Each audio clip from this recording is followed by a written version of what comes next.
السلام علیکم ورحمۃ اللہ وبرکاتہ۔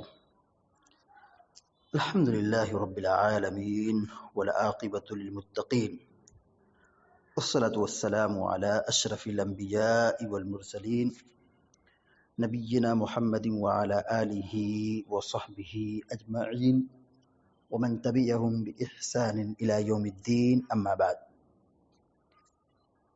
فقال اللہ عز وجل: اعوذ باللہ من الشیطان الرجیم وَلِكُلٍّ وِجْهَةٌ هُوَ مُوَلِّيهَا فَاسْتَبِقُوا الْخَيْرَاتِ أَيْنَمَا تَكُونُوا يَأْتِ بِكُمُ اللَّهُ جَمِيعًا إِنَّ اللَّهَ عَلَى كُلِّ شَيْءٍ قَدِيرٌ۔ سورۃ البقرہ کی آیت نمبر 148 ابھی آپ کے سامنے تلاوت کی گئی ہے۔ آیت کا ترجمہ یہ ہے، اللہ تبارک و تعالیٰ فرماتا ہے وَلِكُلِّ وِجْهَةٌ هُوَ مُوَلِّيهَا، ہر شخص کے لیے ایک نہ ایک قبلہ ہے، ہر ایک شخص کے لیے ایک نہ ایک متوجہ ہونے کے لیے ہے۔ فَاسْتَبِقُوا الْخَيْرَاتِ،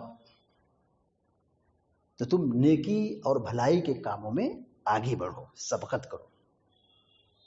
نیکی اور بھلائی اور عبادت کا جو کام ہے اس میں آگے بڑھو، نیکی میں آگے بڑھنے کا اللہ تعالیٰ حکم دے رہا ہے۔ یعنی اللہ تعالیٰ کا جو حکم ہو، اللہ تعالیٰ کا جو فرمان نازل ہو، اس کو فوراً قبول کر لو، اس میں آگے بڑھو، سبقت کرو، پیچھے نہ رہو، سستی نہ دکھاؤ، کاہلی مت دکھاؤ، سبقت کرو، آگے بڑھو۔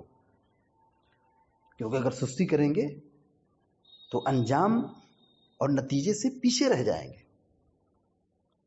تو اللہ تعالیٰ یہاں کہہ رہا ہے فَاسْتَبِقُوا الْخَيْرَاتِ، نیکی اور بھلائی میں ایک دوسرے سے سبقت کرو۔ اللہ رب العالمین نے قبلہ بدل دیا، اہل ایمان سبقت کر گئے، نماز پڑھ رہے تھے، کسی نے خبر دی، کہا قبلہ بدل چکا ہے، فَاسْتَبِقُوا الْخَيْرَاتِ، نیکی میں آگے بڑھو۔ صحابہ کرام کیسے آگے بڑھے؟ سارے لوگ امام سمیت بیت المقدس سے اپنا چہرہ پھیر کر بیت اللہ کی طرف پھیر لیا نماز ہی کے اندر۔ یہ ہے فَاسْتَبِقُوا الْخَيْرَاتِ، نیکی اور بھلائی کے کاموں میں، اچھے کاموں میں آگے بڑھو۔ اللہ کا حکم ہو، رسول کا حکم ہو، خیر کے کاموں میں سبقت کرنا چاہیے، آگے بڑھنا چاہیے، یہ اللہ تعالیٰ کا حکم ہے۔ اللہ رب العالمین آگے فرما رہا ہے اَيْنَمَا تَكُونُوا يَأْتِ بِكُمُ اللَّهُ جَمِيعًا، تم جہاں بھی کہیں رہو، تم جہاں بھی کہیں رہو، اللہ تعالیٰ تمہیں لے کر کے آئے گا۔ یعنی تمہاری نیکیاں، تمہارا عمل برباد نہیں ہوگا، تم جہاں بھی کہیں رہو گے وہ تمہیں لے کر آئے گا۔ تدفین ہو، وفات ہو گئی، تدفین ہو گئی اور انسان مٹی میں مٹی سے مل گیا، اس کی ہڈی بوسیدہ ہو گئی،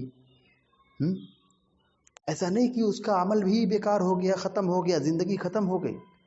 اللہ تبارک و تعالیٰ دوبارہ زندہ کرے گا، حساب و کتاب لے گا، اور اس دنیا میں انسان نے جو کچھ بھی کیا ہے، جو بھی خیر کیا ہے، جو بھی شر کیا ہے، جو بھی اچھا کیا ہے، وہ اس کا قیامت کے دن اس کا بدلہ ملے گا۔ اچھا عمل ہے تو اچھا بدلہ ملے گا، برا عمل ہے تو اس کا گناہ کی سزا ملے گی۔ فَمَن يَعْمَلْ مِثْقَالَ ذَرَّةٍ خَيْرًا يَرَهُ وَمَن يَعْمَلْ مِثْقَالَ ذَرَّةٍ شَرًّا يَرَهُ، وہاں تو ذرے ذرے کا حساب ہوگا، وہاں قیامت کے دن اللہ تعالیٰ حساب لے گا۔ اس دنیا میں جیسے ذرہ برابر بھی خیر کیا ہوگا، وہ اپنے انجام کو پہنچے گا، وہ دیکھے گا، اس سے ملاقات کرے گا، اور جو برا کیا ہوگا وہ بھی انجام کو پہنچے گا، وہ بھی دیکھے گا۔ نام اعمال کو سامنے کھول کے رکھ دیا جائے گا، انسان کہے گا ما لهذا الكتاب لا يغادر صغيرة ولا كبيرة الا احصاها، اس نام اعمال کا معاملہ تو بڑا عجیب و غریب ہے، اس نے ہر چھوٹی بڑی برائیوں کو اور ہر چیزوں کو نوٹ کر لیا ہے۔ تو انسان اس دنیا میں جو بھی کچھ کر رہا ہے، جو عمل کر رہا ہے، چاہے خیر ہو یا شر ہو یا اچھا ہو یا برا ہو، نیک ہو شر ہو، اللہ تبارک و تعالیٰ اسے دیکھ رہا ہے اور اس کا بدلہ قیامت کے دن دے گا. اینما تکونوا یأتی بکم اللہ جمیعا. تم جہاں کہیں بھی رہو اللہ تمہیں لائے گا. تم بچ نہیں سکتے ہو اللہ تعالیٰ کی پکڑ سے بچ نہیں سکتے ہو. کیوں؟ ان اللہ علی کل شیء قدیر. بے شک اللہ تعالیٰ ہر چیز پر قادر ہے. وہ تمہیں پیدا کرے گا، دوبارہ زندہ کرے گا اور تمہارے کیے ہوئے کا بدلہ دے گا. اچھا ہے تو اچھا، برا ہے تو برا ٹھکانہ ملے گا. کیوں؟ وہ دوبارہ تمہیں لائے گا، حساب و کتاب تم سے لے گا. کیوں؟ وہ اس بات پر قادر ہے کہ مرے ہوئے شخص کو زندہ کر دے. یہ اللہ تعالیٰ کا کمال ہے، یہ اللہ تعالیٰ کی قدرت ہے، یہ اللہ تعالیٰ کی شان ہے کہ اللہ تبارک و تعالیٰ زندہ کرے گا. ہر چیز پر وہ قادر ہے. تو اللہ رب العالمین نے یہاں پر یہ تعلیم دی ہے کہ ہم ہر خیر اور بھلے کام میں ایک دوسرے سے سبقت کریں، ایک دوسرے سے آگے بڑھیں، نیکی میں آگے بڑھیں، کیونکہ یہی نیکیاں توشہ آخرت ہے. یہاں جو کچھ ہم کریں گے اس کا بدلہ ہم رب العالمین کے یہاں پائیں گے. امام قرطبی رحمۃ اللہ علیہ اس آیت کی تفسیر میں لکھتے ہیں فاستبقوا الخیرات ای الی الخیرات. بھلائی کی طرف، نیکی کی طرف آگے بڑھو. اے بادروا ما امرکم اللہ عز وجل من استقبال البیت الحرام، کہ تم اللہ تعالیٰ کے حکم کی پیروی میں سبقت کرو، آگے بڑھو جو اللہ نے تمہیں بیت اللہ کو قبلہ بنانے کا حکم دیا ہے، اس کی طرف رخ کر کے نماز پڑھنے کا پابند بنایا ہے، استقبال قبلہ کی تعلیم دی ہے. اس کو تسلیم کرو، اس کو مانو. اور ساتھ ہی ساتھ یہ بھی کہتے ہیں کہ یہاں قبلے کا استقبال کا جہاں حکم دیا ہے، نیکی اور خیر کاموں میں آگے بڑھنے کا حکم دیا ہے، وہیں پر ایک معنی یہ بھی ہے کہ ہم نماز کو اس کے اول وقت پر ادا کریں. نماز کو اس کے اول وقت پر ادا کرنے کی کوشش کریں.